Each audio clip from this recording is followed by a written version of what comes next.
Great. So it is time for part 6, the last part of this lecture, which is on big data basics. So now we'll talk about the cloud basics and why it is important for big data to have cloud computing. So we start with a very simple question. Where does hardware come from? You may be a individual researcher. Most of the times you are affiliated with some institute or research organization. You are expecting some data. You now want to build a system to process and store that data. So the first step that you do is you gather your requirements. What kind of data am I expecting? How much data am I expecting? What kind of processing am I expected to do on the data? This is requirements gathering that will allow you to estimate how much storage I need, how fast a processor do I need, how much RAM do I need, and so on. Once the requirement is obtained, you need to raise an indent and purchase.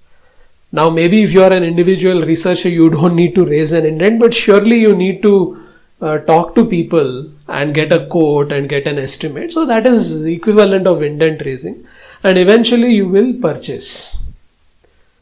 Then you procure the hardware. Having done the financial part of it, you get the delivery. And once the delivery comes, there is a fourth painful stage of installation. If it is a personal machine, it is easy to install. You do it within an hour and you're free.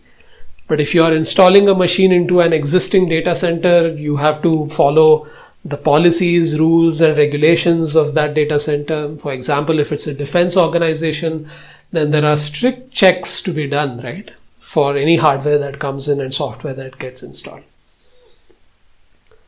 And this is not a scalable approach. So you invested in a big data hardware, you have 4 machines and you realize, hey, mera data बढ़ रहा है. I want to increase the capacity of my hard disk.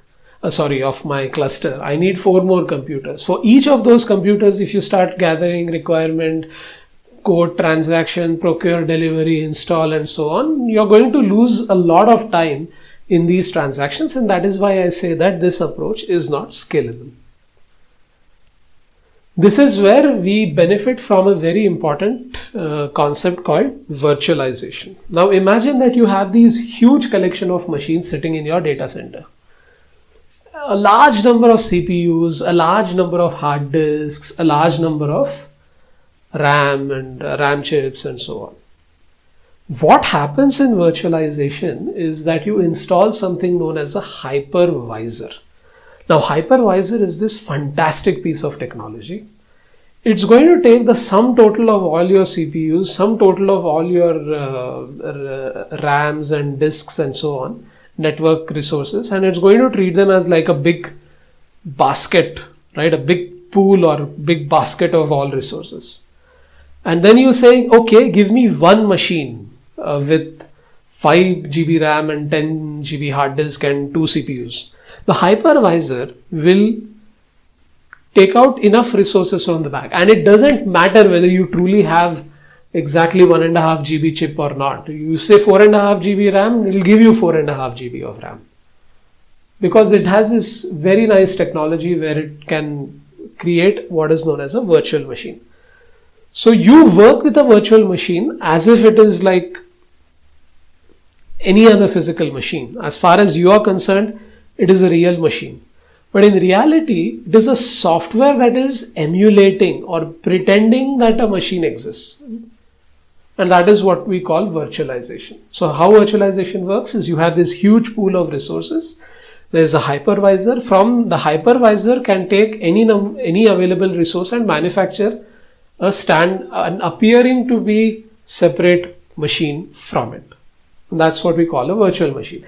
And if you want to get started with virtual machines, it is not hard. Today itself, right now, after you've heard this talk, you can download VirtualBox.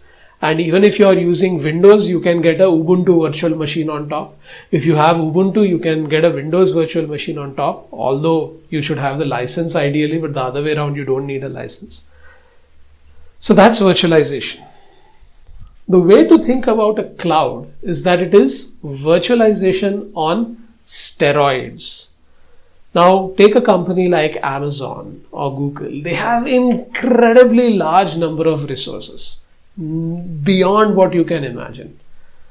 Maybe like 100,000 machines and about 100 terabytes of RAM and a few exabytes of storage. Incredible. And then you tell these people, hey, I need a machine which is like 8 gigabytes RAM and 4 CPUs with 2 cores each and 1 petabyte of storage. And using virtualization from this huge pool of resources, they will make a virtual machine for you and give you access. And they will say, for this machine, I will charge you so and so dollars per second. And you start using it. Okay. That's it. You want an Ubuntu machine with this specification? You get an Ubuntu machine with this specification. You can even say, hey, I want a 42 computer cluster. I am willing to pay. And they will, on the spot, use virtualization, create 42 machines, configure them and join them as a cluster and give you access. And they'll charge you per second or per minute or per month or per hour, whatever the charge is. That is cloud.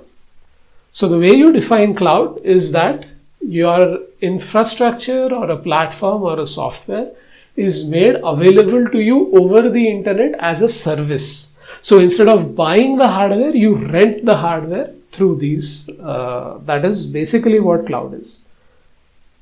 And why is it relevant to big data? Because yes, big data technology like Hadoop, Spark, they allow you to very flexibly change the capacity of your cluster. You start with four computer cluster, later you expand to 8. Hadoop and Spark and other software, they will continue to work and adapt to the increasing number of machines. But it is not easy to plan in advance how many machines you need. Number one. Number two, even if you could somehow magically plan, the plan is likely to backfire and you will realize that, hey, I don't need these 3 machines. Can I sell them off? Or the other way around, I need more machines. So you need elasticity and flexibility when you want to solve big data problems, because capacity planning is very hard. And that is where the cloud becomes very advantageous. You start with 4 sources on rent, then you suddenly realize I need another 16. You bring in the 16. Within an hour or so, maybe much less than that, you get those 16 machines ready for you. You finish your computing, you store the result and you say, I don't need those 16, and then you stop paying for those 16. That is the beauty of the cloud, and that is why cloud computing is becoming very popular. And these are logos of the 3 major players. On the top left, you have the Google Cloud Platform. But of course, for some reason, it's nowhere close to the kind of market domination as the other 2 have achieved. Below you have Microsoft Azure, and on the top right you have Amazon Web Services. These are not the only cloud providers. There are many other cloud providers. But my basic idea is this: if you want to experiment with big data clusters, or you have a real need for big data clusters, and maybe your institute or your research group doesn't have the ability to get talented engineers to design these clusters for you, your best bet is to invest your research grants into hiring computing resources from the cloud. And for those of you who are thinking, are there restrictions? Like if it's a government grant, are there restrictions? As last I checked, there has been a very good, interaction happening between these cloud providers and the government of India, so that even if there are restrictions that your data should not leave the country and so on, like in healthcare, for example, there are now guarantees from these cloud providers that we will give you servers that are geographically located within your country so that you can meet the compliance terms and conditions of your government. So those problems are also getting solved, and I have a feeling that a lot of time can be saved if we start embracing the cloud. And I cannot guarantee this, but there's a good chance that these companies may offer some discounts to research institutes, because after all, they want to uphold their image. So if you actually say that I need it for research and I'm willing to acknowledge your name in my research paper, they may give you some discounts or maybe even free. But that is a case to case basis, not guaranteed. But what is important is that researchers should start becoming more cloud aware with time.